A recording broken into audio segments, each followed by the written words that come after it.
Listening is probably the most important skill when learning Chinese, and the more you practice, the better. In order to listen as much as you should, though, you need to stop thinking about listening as a study activity and start thinking about it as a way of life.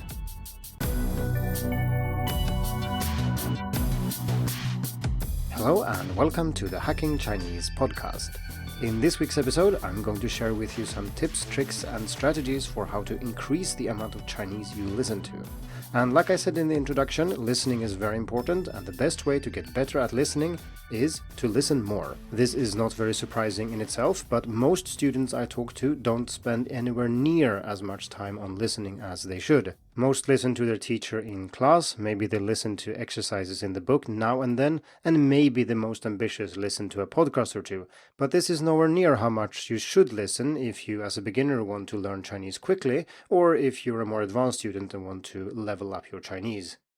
Fortunately, with the right approach, increasing the amount of Chinese you listen to is not very hard, and that is exactly what we're going to look at in this episode. First though, I have two announcements, and the first one is that my pronunciation course will open for registration on May 9th. So if you want an in-depth video course covering everything related to pronunciation, regardless if you're a beginner or a more advanced student, check out the link in the description or go to pronunciation.hackingchinese.com. Second, there is a listening challenge on for May, and it starts on May 10th. This is indeed why I'm talking about the topic of listening more today, because these challenges are of course meant to help you listen more. These challenges are completely free, so if you're interested, check out challenges.hackingchinese.com or the link in the description. If you listen to this episode after that, then you can still head to those links to find out more about the pronunciation course and when it will open again, and in the case of the challenges, what challenge is on when you are listening, or when the next listening challenge will run. So enough about that, let's talk a little bit about listening ability and how to practice more. Like I've already said, quantity matters a lot when it comes to listening ability because it helps you practice so many of the aspects of listening that are difficult. For example, there are simple things such as when you hear a word the first time, even if you have studied it, in a sentence, it will take you a certain amount of time to figure out what it means. But when you've heard this word 100 times, you will not even need to think a little bit, the answer will just be there ready for you to support your understanding of this sentence. But this requires you to have listened to a lot of Chinese because otherwise you will only have heard the words that you're studying a few times, and that is simply not enough. You will lag behind the speaker and understand less and less. Listening, just like reading as we talked about in last week's episode, is also used to build your mental model of how Chinese works. So when you have heard a certain word used in different contexts 100 times, you will have a much better grasp of how you should use it compared to if you've just seen this word once or twice in your textbook. You need this variety of input to be able to figure out how a certain word is used. Compared to reading, listening is also very important for social interactions, much more so than the other skills in fact. Most will probably agree that writing and reading are not as important for social interaction in most cases, and you can also argue that speaking is not as important either, because at least I prefer in social situations with native speakers to be able to follow what's going on and understand, rather than being able to express everything I want to say myself. Being able to follow what's going on and understand also means that there are more opportunities for learning, because if you understand almost everything that's going on, you stand a good chance of picking up the things that you don't understand. Whereas if your listening is very limited, interactions with native speakers, or if you overhear someone somewhere, or if you watch a movie or something else, you will find it much harder to pick up words if your listening is not already quite good. So investing time and energy into improving your listening ability is a kind of positive feedback loop where the more you know, the more you will learn. So it makes sense to try to get this process started as early as possible. For example, if you are a beginner and don't understand anything of what anybody says, listening will probably teach you a little bit about the sounds of the language, the rhythm and so on, but it won't teach you any new words or any new grammar patterns. But once you understand a little bit, you will be able to use that to learn even more. So the more you know, the more you will learn.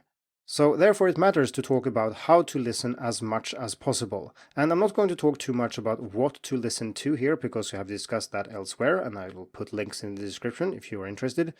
But let's start with a topic that we have discussed previously on the podcast, namely in episode 57, where we talked about smooth and effortless listening.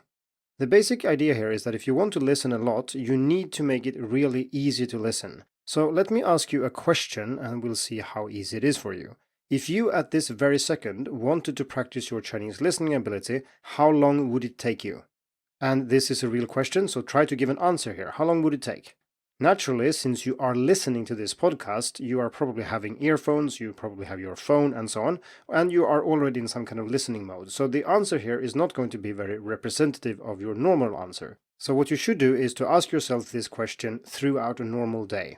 And of course, you don't have to wait for an ordinary day to come around and go around actually asking yourself this question. You can just think about this. When you're doing your normal things, the things you do every day, how hard is it in different situations to get started with listening? If the answer is that it takes you about 1 second or 2 seconds to get started, that's pretty good. That's where you want to be, and that's how I can listen to maybe 20, 30 hours of audio every week. Of course, this is not limited to Chinese, but I do listen a lot. And the reason I can do that is that as soon as I have an opportunity to listen, I can just immediately get started. All I need to do is to get an earphone from my pocket into my ear and hit one button, and then I will listen. Now, I'm going to assume that most of you who listen to this are not as extreme as I am here, so your answer might vary from it takes 2 minutes to I can't do it because in this situation I don't even have any Chinese to listen to, I need to go somewhere, I need to download something, I need to find a podcast and so on and so forth. And that is what I mean with smooth and effortless listening. These things need to be solved and they are extremely important if you want to listen a lot. And this sounds a little bit boring, it's not even about Chinese, it's more about like how you manage your life in general, but if you want to listen a lot, you have to solve these practical problems first. And like I said, we did talk about this in episode 57, so I will not talk about it more now. Instead, I want to focus on how we can combine listening with other activities that we perform in our daily lives and see how that can lead to much more opportunities to practice listening ability.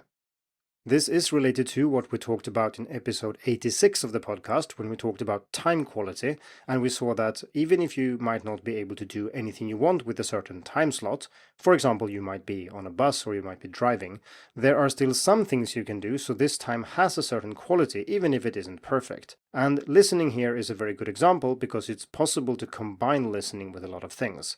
So one way of doing this is to look at things that you're doing now or that you're doing anyway, maybe because you have to or because they are very important in some way.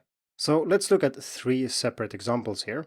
The first is any kind of transportation when your goal is to get from A to B, and this can be walking, commuting by train, car, or something else. And combining listening practice with any such activity is rather easy. And that's something I think most people know. We think of, learning Chinese in your car when you drive and things like that. The second example is most household chores, so things like cooking, doing the laundry, vacuum cleaning, and so on. These are also excellent to combine with Chinese listening practice because you don't typically need to focus 100% on what you're doing. So setting aside a little bit of your attention to the podcast content or whatever it is you're listening to is usually not a problem.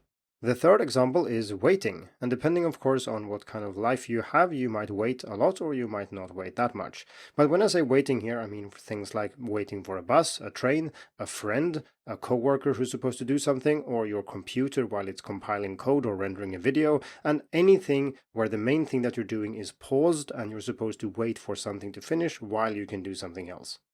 Here we can also see why it's very important to be able to get started quickly with your listening, because if it's something that you have to wait for just a few minutes, it won't really work for listening practice if it takes you more than that to actually get started.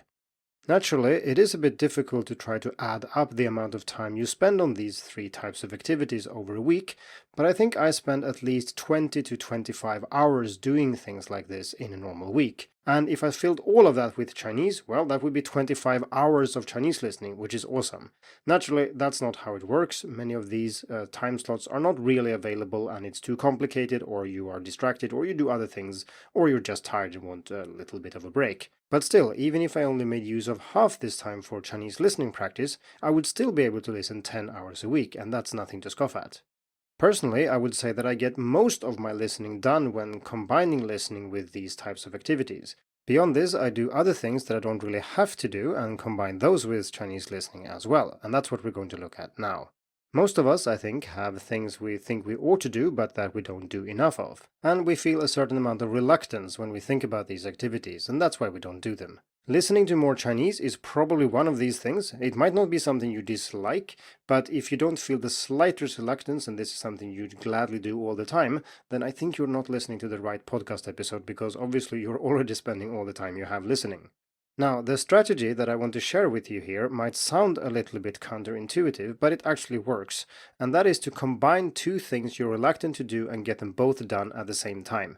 And then you might think, wait, what? Doesn't that mean that I now have two things that I should be twice as reluctant to do this if I combine them? Well, no, that's not how it works for me at least, and it's not how it works for other people that I've suggested this approach to before. One way is to stop thinking about how reluctant you are to do something and start thinking about how worthwhile something is to you. And in that sense, it's rather easy to see that adding things up can make them more worthwhile. So a good example of this might be go for a run.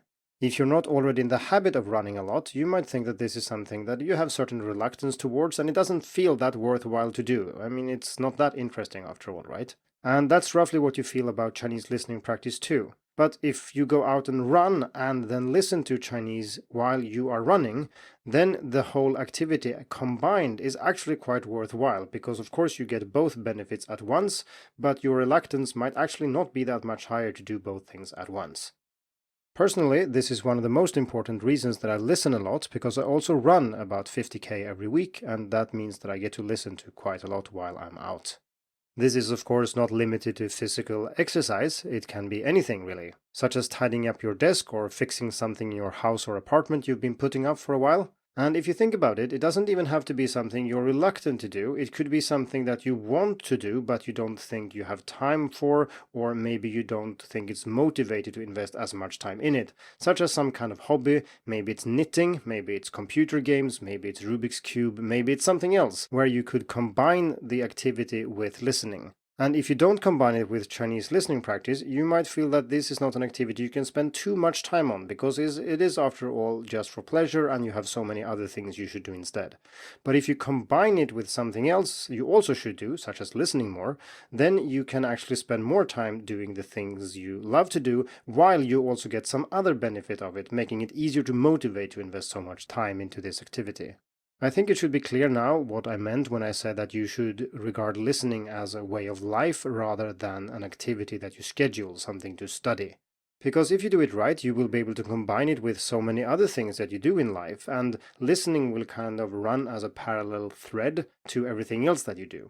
One thing I want to say about that though is that this is not something that you will achieve overnight. This is something that took me many years to be able to do properly, and there are several reasons for this, because you need to figure out how you work, you need to solve your own practical issues when it comes to having audio available, how to listen, when to listen, and so on. But I also think there is a certain amount of skill in being able to focus on more than one thing at once.